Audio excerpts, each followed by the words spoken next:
Et bonjour à tous, je suis ravi de revoir vos petites têtes. Bon, même si je peux pas les voir, mais c'est pas grave. Aujourd'hui, on va parler de gestion de la douleur, mais de vraie gestion de la douleur, ok? À tout de suite.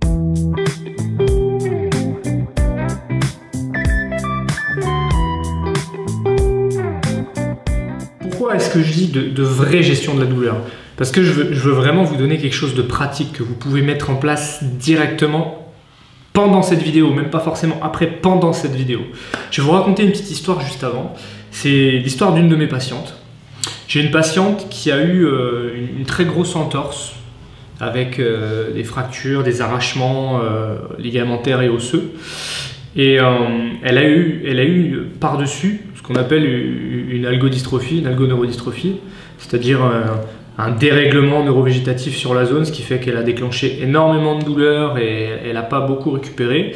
Il n'y a pas eu de rééducation qui a été faite, donc elle a attaqué la rééducation que très récemment.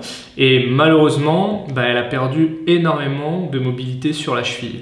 Et donc ça fait plusieurs fois que je la vois. À côté, elle voit également un kiné pour la rééduque. Et elle me faisait part d'ailleurs récemment de sa difficulté à bien réaliser les exercices que moi je lui donnais et que le kiné lui donnait. Parce qu'elle expliquait que justement, dès qu'elle faisait l'exercice, elle sentait qu'elle allait directement dans la douleur et ça lui faisait peur et donc elle ne faisait pas l'exercice. Donc le conseil que je lui ai donné, et c'est un conseil qui est valable pour tout, que ce soit pour la reprise d'une activité sportive, que ce soit pour la mise en place d'un exercice, que ce soit dans le cadre d'une rééducation ou de la gestion d'une douleur quelconque, le principe est le même. Une rééducation, un entraînement et une rééducation, au final, c'est presque la même chose, si vous voulez. Lors d'une rééducation, c'est juste de l'entraînement sur blessure, si vous voulez.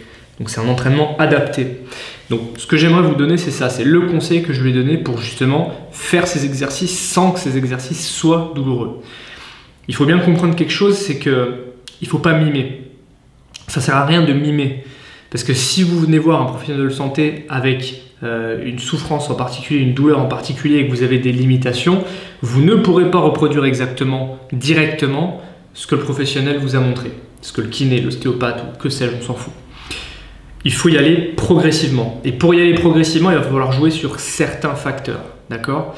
Et ces facteurs, grosso modo, il y en a 5. 5 grands facteurs sur lesquels vous allez pouvoir jouer.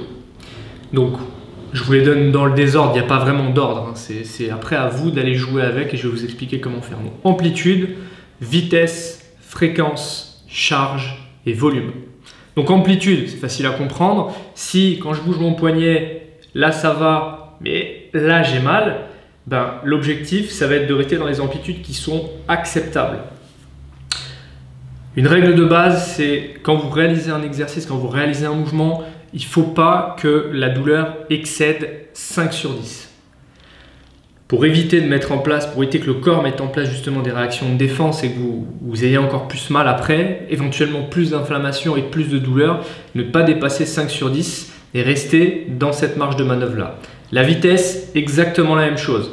Si quand vous faites ça, vous avez mal, ralentissez un petit peu. Au contraire, si quand vous allez doucement, ça fait mal, essayez d'accélérer un petit peu, voir ce que ça fait. La charge, la charge, ça va être avec des exercices avec du poids. Est-ce que vous supportez mieux avec charge ou sans charge? Et détrompez-vous, des fois, c'est beaucoup moins douloureux avec une charge que sans charge. Fréquence, donc fréquence, pareil, facile à comprendre. Est-ce que si vous faites tous les jours, est-ce que si vous faites une fois par heure, est-ce que si vous faites une fois toutes les 5 minutes, est-ce que c'est plus ou moins douloureux? Ok, et volume, enfin. Donc volume, c'est la quantité de travail total que vous allez faire sur votre session. C'est-à-dire par exemple, si on vous a donné 3 exercices et qu'au bout du 3e vous avez mal, enlevez un exercice, voyez si c'est pareil. Ou au contraire, rajoutez un exercice et voyez si ça permet de soulager. Ou prenez un seul et même exercice et enlevez des répétitions ou rajoutez des répétitions. C'est ce genre de choses-là sur lequel il va falloir jouer. Pour vous donner un exemple, imaginez que vous vous préparez pour un marathon. Il vous viendrait, j'imagine, pas l'idée de vous dire vous savez quoi, moi, direct, je vais aller me faire mon marathon, je ne m'entraîne pas. Vous pouvez y aller, et vous pouvez peut-être même le finir. Mais dans quel état et dans quelles conditions? Vous prenez le risque de vous blesser, vous prenez le risque de ne pas finir, vous prenez le risque de faire un gros malaise. Donc l'idée, c'est de le voir comme une sorte d'entraînement, c'est d'y aller très progressivement et commencer par ce qui est très facile. Parce que d'une part, ça vous permettra de rester motivé, que si vous faites quelque chose qui est trop dur d'un coup, direct, vous allez perdre la motivation, vous allez dire « oh je suis nul, j'y arrive pas » alors que d'autres y arrivent. Donc gardez, si vous êtes capable de faire ça, ne faites pas ça, ne faites pas ça, vous faites ça. C'est aussi simple que ça. Et le but, si vous pouvez faire ça, ça va être petit à petit de jouer sur chaque frontière et de les repousser petit à petit. Essayez d'aller de plus en plus loin, de plus en plus loin. Alors ça va pas être linéaire, hein, ça va pas faire ça. Ça va faire ça, hop, ça va revenir peut-être d'un côté, ça va s'écarter de l'autre, ça va revenir, pouf. Ça va être un petit peu, si vous voulez, en dents de scie, mais c'est normal. Donc encore une fois, si vous voulez reprendre une activité, si vous voulez faire correctement votre exercice, il faut l'adapter à vous-même. Donc pour l'adapter à vous-même, 5 paramètres. Amplitude, plus ou moins d'amplitude. Fréquence, plus souvent, moins souvent. Charge, plus lourd, moins lourd. C'est des choses qu'il faut tester, hein. Volume, est-ce que je fais plus d'exercices, est-ce que je fais moins d'exercices? Et enfin, vitesse. Vitesse, donc ça va de soi. Donc jouez sur ces 5 paramètres-là. Faites-moi un retour dans les commentaires. Abonnez-vous à la chaîne. Abonnez-vous directement à la page Facebook également. Allez voir tous mes articles sur mon site. Et donnez-moi des idées de vidéos. Franchement, je les fais pour vous. Vous m'en donnez plein, c'est cool. Et il m'en faut toujours, encore, que j'ai une grosse liste, que je sois bien occupé. Je vous souhaite une super journée et puis je vous dis à très bientôt. Ciao!